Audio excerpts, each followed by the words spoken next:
Welcome to the third monologue of the Bloodhound Inquiry series. In the last video, I introduced character discovery. In today's monologue, we'll be looking at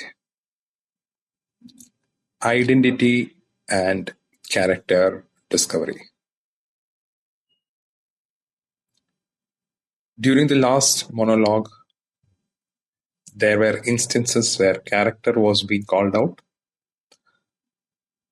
where an identity associated with the character should have been mentioned. Few of the listeners had questions pertaining to separating these two. Hence, this third monologue is more about moving from identity to character to the witness behind the both.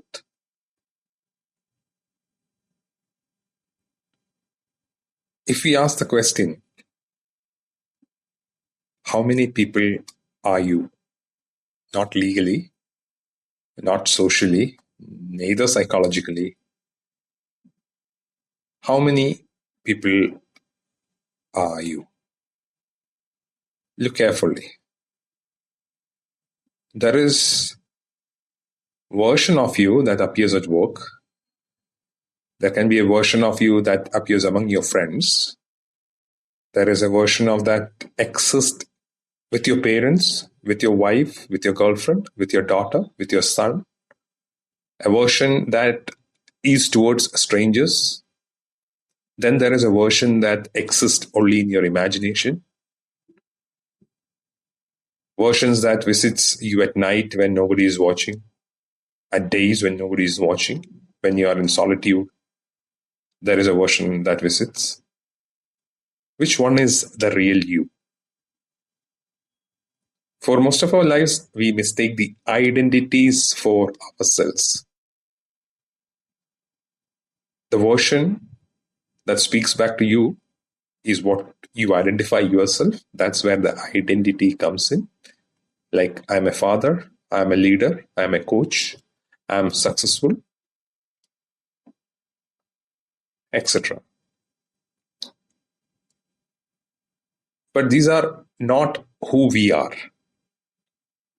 The label attached to the identity is not what we are. Those are roles that we play on a given situations. Just identify. Isn't it? The roles are temporary. As I leave the office and I become part of another community where I am identified as a different entity, I become that. The actor remains when the role ends. The identity is hence what we claim. The character is what remains when nobody is watching. Character seeks alignment. Identity asks, how do we see me? Or how do they see me? The character asks, who am I becoming? It is more of becoming. Human being, he be and then become. And life happens. Life has a strange way of refining the character. That's where we mentioned on the last monologue, stating the crack appears. Life opens up doors, not through comfort, but through a contradiction. Mostly, what we have seen happens through a failure that exposes the pride the identity carries along, where the character forgets that he who was performing the character is no more part of the movie and at the stage. Sometimes you might have seen the audience would want the character, the individual who played the character, to show mannerisms of the character. To them, it was into their conscious that this is somebody who resonates with me or who have played that role is why I came to meet this actor who performed this character so well that he has submerged into that identity and it'll carry along with every other part of promotions or any other events.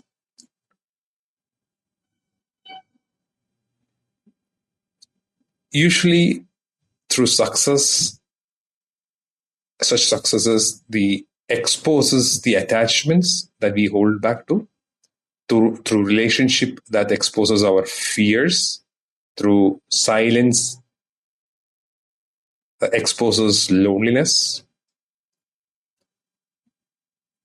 That's, if you recollect, I use the word solitude when you are all by yourself. And here I stated, through silence, the character exposes your loneliness. When you carry your identity more than realizing the character, it is more of loneliness that people feel, which is nobody is there around me to identify the identity which I've carried. However, when you are aligned with the character, you are not looking for the audience, however, being the character in itself. Hence, it's more of a solitude, happy of being all by myself. Hence, the event becomes a chisel for us, like how a artist carves out the unwanted, a sculptor carves out the unwanted marble from the block, slowly sculpting something hidden beneath the identities. And he stops the work until nothing is left to take out. Similar exercise is what we encourage, we should be encouraging. And then one day, another question emerges. If identities come and go, and character itself continues to evolve. Identities never stop coming, but the character evolves from within. So it is well aware of what identity the character has to take.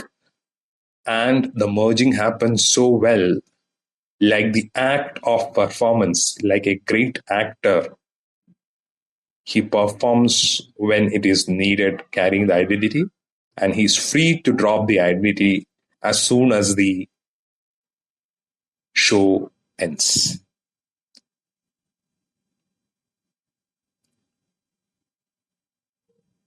Which goes back to the day-to-day lives of ours, where we are not acting or performing in front of a camera or a stage. The question that we could ask is, who is aware of both the character and identity, who notice the child become an adult, not just the birthdays, but who is noticing that the child has become an adult, who noticed the student become the professional. There can be areas you might have observed. Even though working in a company, some people might not be acting professionally. Even though some people are at 25, 30, 40, 50, they will be acting like a child within themselves. So it is welcomed based on the premises they are acting. But notice who is noticing the hero become the seeker. Who's notice every mask that was worn was a mask. The question pertains to who is aware of both these transitions when it's happening. Who is always present, who is always aware. Watching the identities arrive and watching the character evolve. Watching stories begin and watching the stories conclude. That's where we could differentiate between the identity and the character. Perhaps the journey was never about building the perfect identity. Perhaps it was never about creating the perfect character itself, even though we are stating, giving much weight to character building. At the subtler level, what we are looking here is the journey, which is to know the one who stands behind them both. That's where the inquiry has to balance as the witness, which we call the silent observer. The unmoving center, there is somebody who is aware of when the change is happening, right? So try to focus on that awareness, which is observing and being aware, which is silent, who knows what is the character and what is being carried as an identity. Which identities am I carrying? Which character traits am I refining? And who is the one who is aware of this both character and identity? So I give away this exercise on today's monologue. It's not to be solved like, hey, here is the answer, like an integration to this part, integration to another part, and here is how we come to a conclusion. This is not a homework to be taken, but a work to be taken along with you and try to see the balance of the equation as the inquiry continues. Thank you.